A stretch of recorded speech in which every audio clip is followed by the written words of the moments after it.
All right. Good evening, everybody. Greetings from Nova Scotia to you too, Banks. Hope everybody's doing well. Canada is a dumpster fire, isn't it?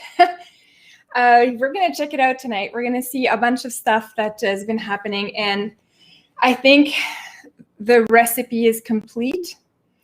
And we have all of the elements that we need to go full socialism with an health accent. So the vaccine passports will be the divisive one. But yeah, we are ready to go. We've achieved it. We've unlocked level 100 socialism in Canada, and it's about to get very interesting. If you are on the socialist side, it's going to be chill for you for a bit. You're going to be the first against the wall after a few weeks, but and if you're not on that side, it's about to get really hard for you. So anyways, regardless, for anybody, we're all screwed together. Hey, there's our inclusion. There's the inclusivity. We are all in the same boat, and we are all trapped together in this dumpster fire called Canada. So anyways, welcome everybody. I took a break last week and had some wine with my girlfriends instead of going and doing a live stream. So sorry about that. I think like 2 people noticed. So apologies to the 2 people who noticed. But yeah, hello everyone. A mosh pit, hello. Yes, I'm so glad you're here for a live stream mosh pit. This is awesome. Gio, hello to you. Ryan and Craig. Anyways, yeah. You guys have a dumpster fire in the US too, eh? Oh my gosh. It is a little crazy down there too. So it's okay because USA, you still have more time. Canada, we're going to go first. We're going to be the first to go down. And then because we're going to be like the Northern American Chinese province. And then they're going to come down for you. So as we get invaded first and taken over, then it's going to be your turn because they're going to have the whole northern border. I think it's planned. It's part of the strategy is to do that. So anyways, we will check all of this craziness happening out this week. And I wanted to start, and I really don't want to go there. And I know the jihadis are going to come after me for this. But I wanted to start with what happened to that Muslim family who was mowed down or like hit and run by that guy in London, Ontario on Sunday. So first of all, can I say, and this is not like I'm not fed any talking points by anybody. This is truly from the heart. This is not the way to go. If we want to combat any form of extremism or try to figure out the way to live together, that is not the way to go. This is just giving ammunition for more control that the government can take over our lives. This is not the way to go. And I, from a personal perspective, I also have a 15-year-old, and I believe the one girl who died was 15-year-old, and her brother is in the hospital, 9 years old. I had 2 9-years-old when they were 9. But anyway, so to me, I find it truly heartbreaking if I try to put myself in the situation of that 9-year-old kid who now his whole family's gone and he's going to have to, I don't know what he's going to do, but it's just all around terrible, terrible idea. So for anybody who thinks that just because I am opposing the advance of Islam in Canada, that I like to see this happening, nothing is further from the truth. This is not the way to go. We should not be doing this. And it just makes everything worse. It makes everything worse because now the Muslim community, and shame on you for politicizing this already, and you have, and I'm not saying all Muslims, hashtag not all Muslims, but all of the people who are going in and saying, oh, this was a hate crime, oh, this was, and then you use that to pursue your victimhood agenda.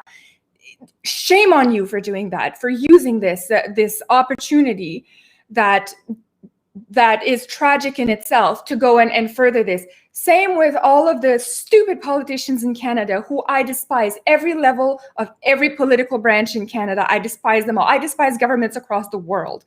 So my opposition to governments is widespread and it's always constant. But I'm especially appalled and really, like, I shouldn't be. I know half of you are going to be like, why are you even appalled, Julie? Of course they're going to do this, but they're going to virtue signaling, and this is virtue signaling level 1000 unlocked. We've been told, and this is, so let me just show, I'm going to share this with you here. Actually share it on a screen, not share from the heart this time. But this vigil, so you guys saw that there was a vigil for this, which I fully agree with. I completely agree with the vigil. I think if people want to express their sympathies, their outcry for justice to be done in this, absolutely. However, I would like to remind all of the people who are watching this that in Ontario, we are still under a strict lockdown. We are not allowed to have more than, I believe it's 10 people outside of our house. Like outdoor, if you have a backyard, I believe they've just opened it up to 10 people. Don't quote me on that. The rules are so flexible all the time that I'm losing track on what's actual reality anymore on any given day. But you now have thousands, and it's right here, thousands gather at a vigil.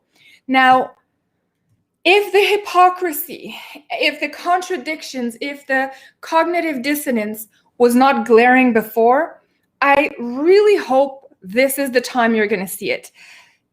I know a lot of you do, but honestly, we have been told we cannot go to another city. We cannot go visit our neighbors. We cannot go in people's homes. We cannot go shopping. They shut down all the stores, the cinemas, everything you want to think about, the hair salons, the massage parlor, everything.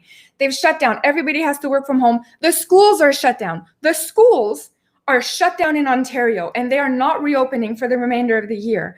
So we are under some of the strictest laws of shutdown ever established. And yet, we are all chill. It's all good that we can do that. And again, let me say, I am not an advocate of the lockdown, so I agree with the vigil.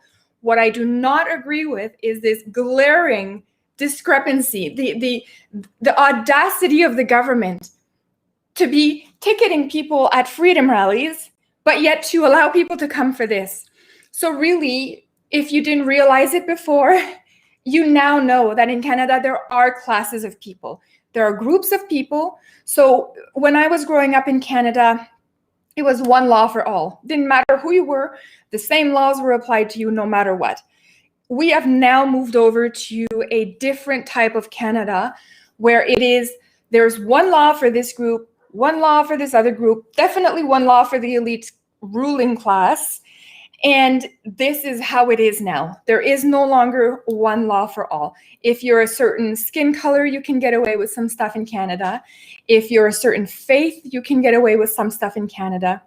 And this is all very I don't understand how people don't see this. I don't get it. So anyways, I was watching Rage a few days ago, and he was going crazy on his stream because he was really upset with all of this. And I'm going to try to remain, not that I'm in any way upset with people who are upset on screen, but I'm going to try to remain relatively calm through the stream today, even though I am super mad at everything going on. And I'm really hot today. Like, it's like 37 degrees in Ontario, so I'm like already sweating and I'm nervous and all that. So it's going to be really a crazy stream, but I'm going to try to keep it like very calm and collected, right? So anyways, okay. Just going to take a few minutes to say hello to the people in the chat. Faye Knox, Tyler, bonsoir, Tyler. Glenn, Thought Drifter. I think I saw a few more people that are usually here, and I really hope I didn't miss. I always miss people. Christian Delorme. Every time, Christian, every time you come in, I will announce you like a beautiful pastry or perfume or what is that? Wait, am I microaggressing you, Christian? If I did, maybe that's a microaggression. I should get my hand slapped. So, and of course, Juad, who's here, always here and always appreciate. I really sincerely appreciate you. I can't even talk. Appreciate you all joining for my crazy streams. So anyways, okay. So where was I? Yes, I was ranting still about this whole vigil.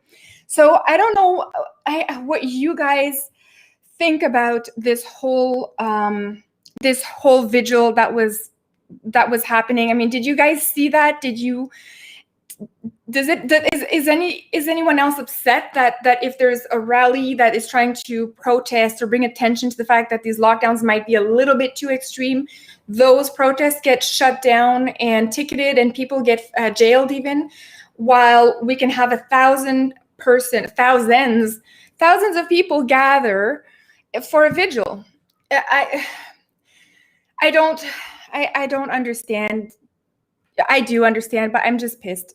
So anyways, okay. So Christian, he's okay with me treating him like a beautiful pastry walking into the chat. So that's great. I'm glad it's not a microaggression. Okay. So what else am I going to talk about? Because I don't have just, this is one element of the dumpster fire that should be showing you the different treatment of different groups in Canada. So right here, even though the crime happened to a Muslim family, the discrepancy between the laws is between political groups. So if it's deemed that it's okay for a political group to gather for this, then you're good. And if it's a political group opposing something that we don't want, the state doesn't want to oppose, then it's not okay. So it's between two political groups, but with an overall facade of empathy and all that. And trust me, I believe a lot of the people there truly had empathy, are truly appalled, just like we all are with this. And they have the right to gather. And my opposition is with the lockdowns that are happening. So, okay. Let's move on to another one. We have here in Canada, again, this is Manitoba, actually, specifically, but to be futurely rolled out everywhere else, stay home and still get paid. So right now, because the government is so generous with the money that they're giving to my money, by the way, because I've been working this whole time, so it's coming out of my paycheck and all of the taxpayers' paycheck. But people are paid so well by the government that it's actually better for them to stay off work, not try to go back to work and collect the government money. And I don't believe this is by any form of, it's not a hasard. Oh my gosh, Christian, how do you say hasard in English? It's not by, it didn't just happen, right? It didn't just happen. This was a planned element of this. I believe, this is my opinion, not the opinions of anybody else, but I'm the only one on this channel, so it's my opinion. So they designed this. They designed this as a way to make sure people don't want to go back to work. Because if you don't send people back to work, you're able to implement things like universal benefits, where you give a salary to everybody. And that is one more step towards our wonderful socialized society that we're somewhat aspiring to, right? Like I think Canada is really trying to become the next Venezuela or Cuba or something, but without the nice weather, right? So this is unfulfilled jobs because the government is paying you too much money, too much of my money. So essentially, universal basic income partnered up with the redistribution of wealth. So it's kind of like all in here, and it's all by design. This was planned, and they just seized the opportunity to do that. And they knew full well by dishing out these benefits to everybody that people would not want to go back to work. They know, because they set the minimum wage. The government set the minimum wage. So you're telling me they didn't know? They were overpaying people? It's ridiculous. So anyways, so in addition to this, because everybody's getting paid, the inflation is coming, not just because of this, but one of the elements coming down the pipe for us is the inflation. So we're going to start seeing a lot of stuff going up. Why is this guy here? Hold on. Going to get that guy out. So it's people are just happier to stay at home. And even if it was slightly below the minimum wage, they'd be happier to stay at home, because assume your job paid you $17 an hour, but you have to work hard all day. Like assume your job is like you go out in the sun all day and you plant shrubs for the city parks, example. Now you're paid $17 an hour. You'd very very well, you'd be welcome to take over that pay cut if you're now getting paid $15 an hour to be sitting at home, right? Why would you go out and work $17 an hour if for 15 you can just do nothing all day? So this is where this whole thing is a planned hot mess, adding to the dumpster fire that is absolutely destroying Canada. And to make sure that we go after this, to resolve this, the Canadian government is going to come out with the idea that we need more immigration. So that's what they're going to push. They're going to say, look, people aren't working in Canada, so we need more labor force. So they're going to bring in more people. So that's going to be just, it's one of the things, but it's just every like there's so many things going wrong at the same time that I was having trouble like honing it in for this stream so I could somewhat appear concise and like semi-decently smart, right? So it's just so many things going wrong that it's very tough to pinpoint all of them in just one stream. Yeah, Binks, I'm hating on the strawberries though. I'm not. It was just an example. I don't hate anybody. I hate ideologies, all right? Okay, AJ elicits in the chat, people. AJ, where have you been? It's been a long time. Welcome, and I love you, and I miss you, and I hope you're doing well on your end, wherever you are at right now in this COVID journey that we're all in together. So anyways, AJ, I really hope you're doing well, and I'm really happy that you're here. Okay, what else do I have in this dumpster fire? Okay. So we talked about the terror attack. We talked about the people getting paid to stay at home. Hold on, I have another one. Yes, I have another one. So now there is, let me show you this one. Lottery. You get incentives. So we already saw people were getting incentives to get the vaccines from their private enterprises. So if you work for a private company, we saw some of them starting to say, if you get the COVID vaccine, we're going to give you $500 or a week off, like those kinds of incentives. And now we've seen this across, but this one is just ridiculous because it's so huge. $2 million in prizes for COVID vaccine incentive. So my question, like, maybe I'm stupid. I probably am. I actually am somewhat stupid in certain situations. I'm not going to claim I'm the smartest one out there. But how is it that a vaccine that is so great needs to be promoted so hard? Like, how is that happening? Why is this? Why are people like clamoring up, like when there's bread lines because that the pork just got delivered, in communist countries, for example, you would see the lineup go all the way. How is it that in the 90s, before all of this was online, like before anything was online, when I used to go to concerts, depending on who the band was, if they were a massive band, you would wait outside in a lineup for a day to get the tickets you wanted. And no joke, but that's like, nobody's had to say to me, hey, Julie, we're going to try to, like, this would be like Pearl Jam. I love Pearl Jam. You all know that. This would be like Pearl Jam going, hey, we're going to give you an incentive to come and get tickets for our show. It's like, you don't need to, like, we're going to pay $50, dudes. So how, and we're going to wait. And I remember in the 90s, in the mid 90s, before anything online happened, I did sleep outside at I think it was the Molson Center back then in downtown Montreal with a whole bunch of people. There was thousands of us, and we were all sleeping outside trying to get in as soon as the doors opened the next morning to get the tickets when they went on sale.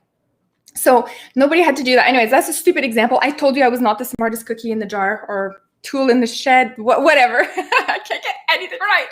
Okay, so why now do we have these incentives for these vaccines popping out all over the place? Because I've been told this whole time that we love the vaccine. So why the incentive and why now? Like, you can see, this is an article, you probably can't see, this is so small, but the date here is June 9th, 2021. why do we need an incentive now? So they do talk about the people who are on the fence. So this has got to be pissing off the people who are already vaccinated, who are like, dudes, we went straight up for the vaccine. How come we didn't get any incentive like that? They've got to be pissed too. Like this whole thing is like, they don't think. Like they don't think. Like, at least I'm not the smartest one, but I don't make policy for everybody else to follow. So, so at least I have that excuse. But honestly, so anyways, they are saying here that they're making a draw because you're gambling with COVID if you aren't getting the vaccination. So, okay, a nice little play on words, but kind of empty. Like, what the hell does that have to do with anything? So, anyways, this is a premier of Manitoba. I don't even know who that guy is.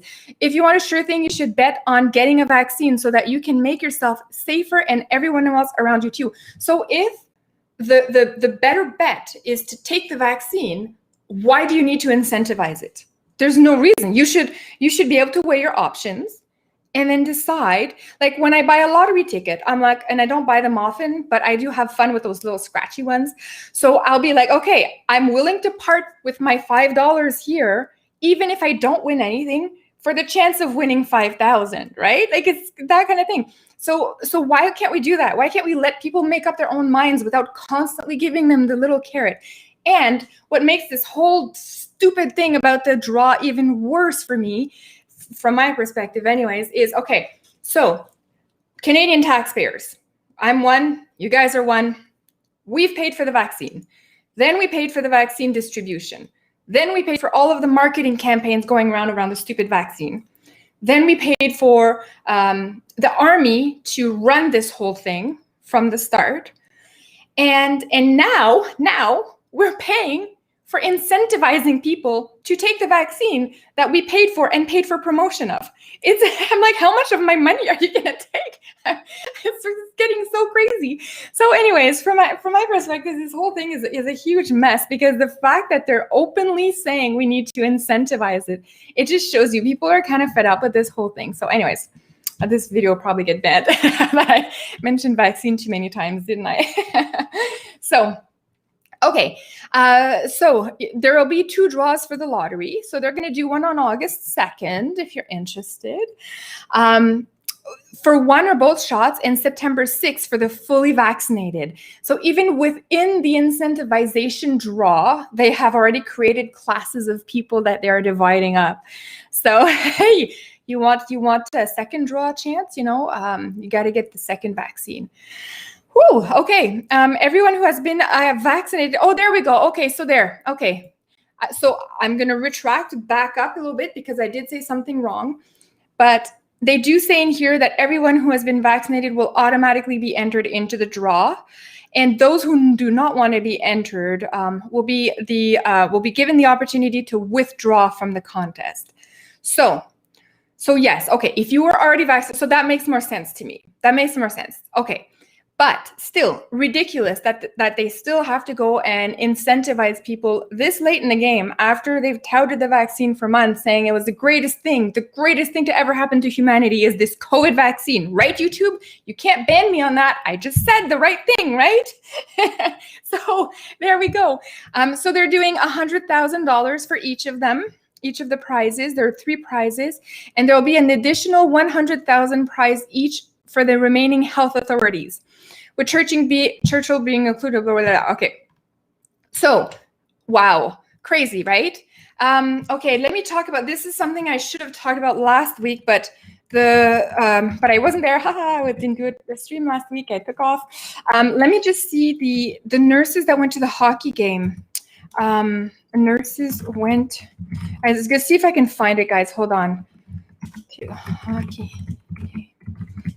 game, COVID. Let's see if that pulls it up. Okay, I probably won't find it out. So, okay, instead of doing too much research here, I'm just gonna go. Was it the nurses? Maybe it was the teachers. But a few weeks ago in Quebec, for one of the hockey games, they also decided they were going to allow the vaccinated healthcare professional. I thought it was nurses. Please correct me in the chat if I'm wrong, because I don't remember. But that means they're again showing you the cards that we're getting previews into our future. preview. So you're going to see, okay, so the vaccinated category, you all get to go to the hockey game, but the unvaccinated, nah. So you're only a hero frontline worker, not just by the ability of, helping people during this COVID scenario, but also, and more importantly, were you a vaccinated person or not? Are you an anti-vax or are you a vax? Because that's really the deciding criteria. So you could be a healthcare professional that has been caring into intensive units for the last year and a half for COVID patients, but if you don't take the vaccine, you're not a hero. The heroes are only the ones who are going to be taking the vaccine. So those are the true heroes. So anyways, absolutely crazy that this is happening, but you can see that we have the two different categories now very, very clearly being slowly introduced into society so that eventually this can become the norm, because now we've heard it. It's been about 4 weeks and I've been paying very close attention to this, and I'm noticing more and more the small propaganda articles coming out saying, okay, this category, you get vaxxed, you get this. You get vaxxed, you get to be in the draw. You get vaxxed, you get to go. Oh, and another one. Hold on. There's one today. I have to find it. Hold on. This I took a picture of, so I'm pretty sure I have it. It was the, just an article came out today. If you come back from a foreign country and you are double vaxxed, you do not need to do the COVID hotel. Let me see if I can find that one. I want to put it on screen because I want you guys to know that I'm not like making this stuff up, because I know it's so insane that it sounds like I could have made it up. Okay, returning to Canada, quarantine. Hold on. No quarantine hotels if double vaccinated. Let's see if that pulls it up. Yes. Okay, here we go. I'm going to show you this one, guys. Fully vaccinated Canadian travelers to soon be spared lengthy quarantine. So this again, June 9th. So that's today. So if you are, look at all these pop-ups. I'm never going to buy any of these. Okay. By early July, fully vaccinated Canadians and permanent residents who return home after traveling will be subject to a far shorter quarantine, measured in days, not weeks, as long as they test negative for COVID-19, the federal government said. Travelers who are fully vaccinated arriving in Canada more than 2 weeks after their last shot will only need to self-isolate until the COVID test they take on arrival into the country comes back negative. The change is based on rising vaccination rates and lower case counts. So you see how sneaky this is, because you would read this if you're not used to looking for how insidious this whole thing is and has become. You would read this and go, oh, like it's okay, like you have the 2 vaccines, you can just isolate at home. What they're saying here is they're laying down the groundwork slowly for you to accept that there is a category of vaccinated people, and then there is a different set of rules for the category of non-vaccinated people. And if you watch over the next few weeks, you're going to see how relentless it's going to get. It's going to just become like it nonstop, because for propaganda to work, they have to hit you with it every day. It has to be every day, multiple times a day. Just like I talked at the start of the stream about how some people in the Muslim community are now taking over the attack that happened and are using it to advance the political Islam agenda here in Canada. So again, don't miss an opportunity to take over as certain control of something, right? That's kind of the motto of all these governments and dictators who are trying to take over and restrict more and more freedom. So now we have emerging, as we are watching, like in real time, we are seeing the 2 categories of people rising from this. And what's really sad is because a lot of the people who are currently on the fence, or even people who don't want the vaccine, they will be persuaded to go and take the vaccine in the future, because either they're going to be worn down by all the restrictions on people and they're like, it's just easier to take the vaccine, or they're going to want to do traveling or something like that, right? So they're going to use that. And we're going to lose more and more people to the vaccinated side, to the point where we are going to become a minority. However, you know how we have all the diversity stuff happening, diversity and inclusion happening all over Canada, which is in itself, it's its own dumpster fire. It's a dumpster fire within the dumpster fire, but that whole diversity and inclusion thing.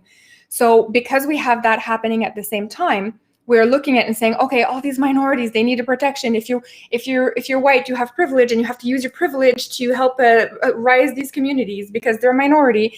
Well, when the non-vax community becomes a minority, there's not going to be this kind of help for them at all. It's just going to be the denigrated community. There's not going to be anybody batting for us. If anything, they're going to actively participate in treating us terribly.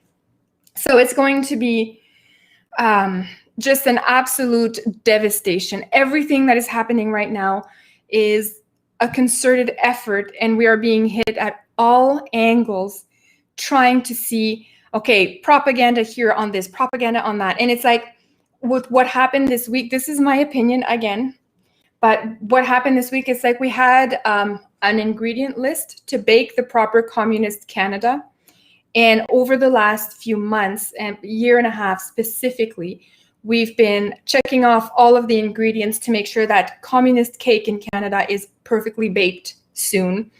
And one of those things, like, for example, you know, when we found out there was all these Chinese spies in Canada, we found that out, right? That was buried. So I don't know if you heard about that, but yes, we found, and in America. So I think between US and Canada, there was like I think it was 1 million. Does anybody know? Do you guys know in the chat if it was a 1 million, or I can't remember. I remember being somewhat shocked by the number of Chinese infiltrators into USA. So anyways, a bunch of them. So we know that. Then we found out the Chinese is training in Canada on Canadian soil. Why that would ever be needed for when you're operating in a Canadian mentality perspective, you would be like, why would we ever do that? Oh, we must be sharing information. We must be sharing, like we must be like training together like we're buddies, right? So that's probably the mentality. But when you understand communism, ideologies that are such as communism, you realize, holy shit, they're training them. They're training them because I don't know if the police is going to do it. There's not enough military in Canada. They're training them to take over in Canada. So anyways, that's why I've been saying that, you know, Canada is the future northern province of China. So anyways, so we have the whole military fiasco, and you can see in the military now, they're actually demoting everybody that's Canadian. They're actually kicking them out, and they're like, oh, sexual scandal. You gave a hug to that girl in 1985 at that party, and sorry, buddy, but that was sexual harassment, so out. So that's what's happening with our Canadian military. We're not doing well with that. So anyways, and they're being used for the vaccine rollout. So anyways, okay. What else do we have in this cake? We have, it's really hot here, guys. I'm getting worse and worse. I'm looking in the camera. I'm like, oh God, this is getting ugly as the minutes. I'm gonna have to stand back here and yell so you can't see me too close up. Okay. So we have the military problem. And once your military is a problem, there's no going back from that. We're instead of training our military to be like ruthless killing machines willing to defend Canada, we are worried about diversity and inclusion in the military. So our military is done. We're screwed. So we're training the Chinese here. So in preparations so that they can take over. We had the perfect health crisis, which was COVID, which was able to get rid of almost all freedoms we used to know. So freedom to travel inside and outside of Canada and within provinces, and futurely within cities. So BC, you guys have already seen that within cities. You have a zone in BC where you cannot travel between cities. So we've lost the freedom to travel, the freedom of speech. Anybody who said anything against the narrative was automatically banned and kicked out of their job. We've had loss of body autonomy, where now you're told you have to go and get COVID test. It started with a test. Now it's the vaccine. You have to take the vaccine. You must take it. You have the loss of the ability to own your business because the government has basically swooped in and said, you guys are done. You're not owning your business, but we're going to let Costco and Walmart, those guys, McDonald's, you guys can have your businesses. But the other ones, all the other, nah, you guys just shut it down. It's too dangerous, right? So they've killed the business. They've killed the middle class. We had, right before this whole thing started, you guys are going to remember back to the Greta days. We had the environmental crisis where we had Greta lecturing us. And this is that was already kind of in the ingredient list of this baking cake. So we had the environmental issue. So now they can actually say, you know what, is in the name of the environment, you must do this. In the name of COVID, you must do this. We had the equity concerns, like everybody has to be equal. Oh my gosh, everybody has to be perfect. We can't have any form of discrimination, and nobody can be offended. You can't be offended anywhere you go. You have to be like, everybody has to be super peace loving everywhere. And so that means if you're offended, it means you're a victim and somebody did something wrong to you. So they've done that whole equity thing that was rolled out, and it's been rolled out at all levels of Canada. And now with Sunday, with the guy and the truck, regardless of what it was, it doesn't matter. I'm saying, I don't mean that to say in a dismissive way, it doesn't matter. I mean it in a political way. It doesn't matter what the truth is. We want to make sure this, and not by we, I mean they took the narrative right away. So within, I think it was like a few hours, they already knew it was a hate crime. They already suspected it was terrorist. And I heard in some subreddit somewhere that it was like a guy, a police officer said, oh, we suspect it's terrorism. He just said that. No charges were laid yet. No investigation was done. For terrorism, you need an investigation. You need a long list of things, affiliations, and you need to have been promoting a terrorist agenda for a while. Like there's a certain, like if you watch these things, you know that there's a certain amount of criteria that something needs to be deemed a terrorist attack, and it has to be done in the name of an ideology. I mean, just because it was a Muslim family, I don't know. It's all alleged, but apparently a police officer said it was terrorist, and therefore that's what everybody ran with. That's what the CBC, like all and because it was a white perpetrator, it was a white supremacy terrorist attack. So you have everything. You have the Islamophobia in there. You have the hate crime. You have everything. So that was like the last little missing piece that the government needed to take full control of everything. They are now going to use that to go and look at absolutely everything that this guy ever did on social media, every game he played, everything he's ever done. And they're going to come back. And even if they haven't found anything, they're going to come back and say, look, this worries us and we need to prevent future things like this to happen. Therefore, and then they're going to open up the list of restrictions that they're going to push on you. So I don't know. It's going to be like, if you're part of this group, you won't be able to drive a car, for example, or something like that. They're going to come with more and more restrictions, like only the vaccinated can have a driver's license, right? Like something like that. Or if only like white people just can't drive anymore. That could be it. That could be what's happening. So, but they are going to use it. And in my opinion, from the reaction that I saw in the next 2 days following that attack, I would say that now our government is fully equipped with everything it needs to completely take Canada down the fast-tracked path towards socialism. So we were already like slowly inching our way.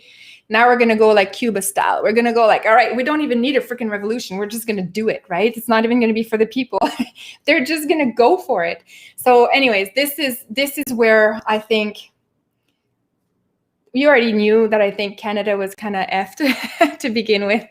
But now this is everything that they need is right in front of them, and they will use absolutely everything that we have just handed them to go in and limit everything that we have. I wouldn't be surprised if you're going to need a license to have a phone soon, or you're going to get a government issued phone and you're going to have certain apps on it, and these apps are tracking you, and that's the only phone you get, and something like that. Just something, and people are going to go, yay, free phones. not even realizing what's going on. Why did you get a free phone? Why do you want a free phone from the government? Do you not realize? Anyways, okay, that was just an example, a phone example, but okay, so now I'm tired.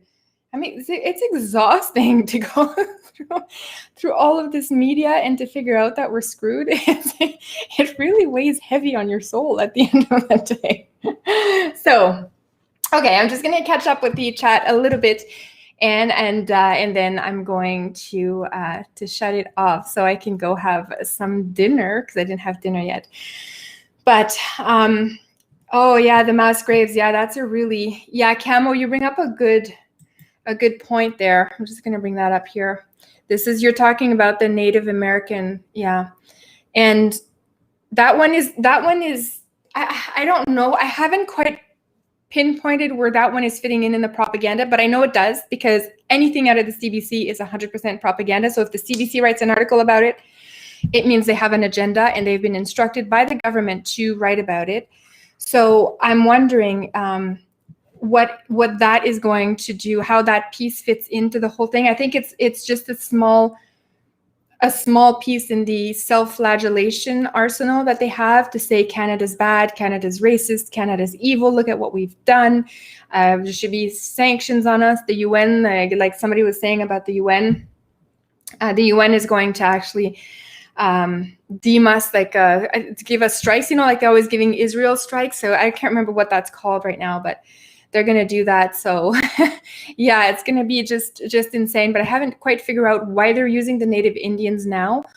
Again, they're using them. If you're a Native Indian, and I'm so tired of this political correctness BS, because I literally do not know what to say anymore. When I was doing my degree in history, we called them Native Indians. In French, we call them Amérindiens, and in English, we call them Native Indians. So the Native Indians, and I don't give a shit if that's not politically correct anymore. We need to talk, okay? There's bigger problems than what's politically correct. But the Native Indians, why are being used right now by that whole thing to shame Canada? And I think they do realize that they're being used. They just want to be left alone. And we've done a lot of damage to those communities. And I say that with a historical background, like I'm not a mouthpiece for anything. I actually understand history. And I know, but on the flip side, I know that we've had a lot of powerful alliances with them in our Canadian history. We've had very powerful alliances with a lot of Native Indian tribes. So I refuse to be told all the time that I am, an Indian abuser, whatever it is that people are accusing everybody of. And people, newcomers to Canada, pointing the fingers at Canadians already here going, yeah, you guys were all like abusing the natives. It's like, well, you came here, so now you're going to benefit from the abuse of the natives. It makes no sense. Why are you here? So anyways, it's just crazy, but I haven't quite figured out why. And I think maybe if this van attack, or the pickup truck attack, the guy who ran into them, the Muslim family, if it was 1 week, 2 weeks before, I don't know if they would have even run that article. I don't think they would have needed to run the Native Amérindien graves. I don't think they would have needed to run it, because now they have what they need. They needed something to show how Canada is racist and a place of discrimination. And now that they got that from the event on Sunday. So yeah, it's gonna be a little bit crazy. Yeah, Camo, a lot of people, Camo saying here, my mom was métisse. So, and this is part of, I can't even find it here. But anyways, there was a lot of us who have been in Canada for years. So part of my family has been here since the 1600s. And they say that for us who have been here for years, there is a very high chance that we have somewhere in our family lineage some Native Indian blood within us. So I don't know. I'm pretty white. I don't know. I'm not going to go and claim that I'm. Who's that lady in the States there who claimed that she was an Indian? So I'm not that girl. But they just say, from a realistic perspective, the family lines that have been established here for a very long time, there is a very good chance, because there were a lot of alliances between the tribes and the natives. There was a lot of violence between them too. I mean, we forget this, but the native tribes also would do some stealth attacks on the settlers that were here trying to build houses and things like that. They would literally wipe out entire families too. There was wars. This is what happens when people come to countries, you know, anyways. So we are not the only country on earth. Canada is not the only country who's done that. Every single country has a history of conquest and conquered people. Every single country out there. And I'm so tired of being told in Canada how racist we are, how bad we treated the Native American Amérindiens, how terribly bigoted we are because we're white. Like, it just doesn't make any sense to me. So I'm losing my voice. Okay. Oh, I have water here. I forgot about it. Okay. Yeah, see, Faye has some Native Indian blood in her family. A lot of us do. A lot of us who are here for a long time, we have that. So yeah, I married a South American, so we have the Ecuadorian blood in our family. Now that I've married, yeah. So anyways, so yeah, you can see there's just like everybody's mixed in. I'm just so tired of being told. And okay, let me do this last rant before I shut it down for today. But I'm having a really hard time at work, not because of the actual work, but because the diversity training is being pushed on us very, very hard. Like they're like in our face with that kind of stuff. Like literally in our face. I'll get like 2 or 3 emails per day. You know, oh, reminder, this and this. And then there's a chat associated with that. And then like you see all the posts from people. So you get like a ton of email every day. And then every week we get reminded that we have to do this course and it's mandatory and blah, blah, blah. You got to do it. So I don't really want to do the course, so I haven't been doing it. And somebody said I was virtue signaling when I said I was. I'm like, dude, you don't understand the virtue signaling concept. You only virtue signal when you know there's no repercussions, when you're going to be applauded by everybody, like Trudeau, who goes, I condemn all violence. I go, fuck, okay, yeah, so sorry. Of course, we all condemn all violence, dude. Like, what are you thinking? So this is where virtue signaling is not what I'm doing when I'm saying I don't want to do this, because it's a principle thing. I don't think my employer has the right to start telling me that I'm privileged and that I should check my privilege and look at how I can help my colleagues with my privilege. Like that has no business in the workplace. So anyways, but it's really hard because it's like a daily drain. Just trying to do your work and being bombarded with that all the time. And it's starting to cause issues between colleagues because you don't know how to talk anymore to your colleagues. You're like, okay, I'll give you an example. I really like to joke at work a lot. And I actually stopped myself this week from launching a joke because I was actually afraid that it would be offensive and I would be reported up to HR for this. And it's so innocuous. Like it's so innocent. Like what I was thinking is, so I was on a project. Sorry, I took over a project and I replaced somebody else who was doing the project. And the main person overarching who's responsible for this whole thing, I had to tell her. And normally I would have said, because there was somebody else handling the project before, what I wanted to say to her was, hey, how's it going? I just wanted to let you know that I'm taking over this project. Congratulations. It's a girl, right? Because it's me. I'm a girl. So anyways, but I meant it in the baby way, like, hey, it's a girl. But I actually stopped myself because I'm like, is a girl offensive now? Like, is being a girl offensive? It's so crazy. Oh my gosh. And I'm like already in hot water at work for just not doing the mandatory training, that I don't want to bring even more attention to the fact that I just want to do a good job. I just want to go to work and do a good job. So anyways. Whew, okay. I saw somebody put in the chat there that the guy who ran over the Muslim family had brake issues or transmission issues in his car that day. It's really hot, guys, here. It's like 37 degrees. I'm not even kidding. And I have air conditioning and I'm still hot. But that the guy had the trouble with his car, and all of this stuff, like right now, I don't know if it's been verified.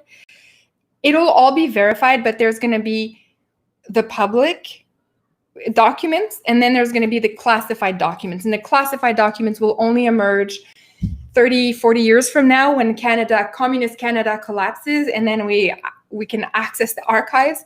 That's when we're going to find all sorts of the stuff that they're doing right now, but that they're hiding from us. That is all going to come out at that point. So anyways, yeah, it's going to be absolutely insane. But I just think, regardless, this is what I mean when I say it doesn't matter if it was a car.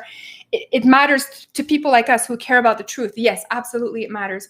But to the people running the investigation, unfortunately, it does not matter to them, because they have a narrative to run with, and they're going to protect the narrative and sustain and expand it as much as they can. So unfortunately, I'm not sure. Oh yes, steering. Yeah, thanks, Faye. Okay. Oh, Crit's here. I saw Crit. Castaniko is here as well. Oh guys, I'm leaving this stream soon. It's too bad, because I'm like, oh, so many cool people just came in, but I'm like exhausted from my rant. So anyways, okay guys, I am going to wrap it up, but I wanted to thank you guys so much for joining the chat tonight. Next week, I'm going to be on chat vacation, on stream vacation again. Maybe I'll do a surprise stream during the week at some other time than Wednesday. Maybe not. I can't promise and commit to that, but I'll try. But anyways, so anyway, I will be back in 2 Thursdays from now, and we'll pick up in the whole communist Canada situation, where I'm going to talk about what you can look forward to in the medical world, how your healthcare will become once it is completely owned by the communist state. So anyways, I will see everybody in the next one. Have a good rest of the week, and love you all.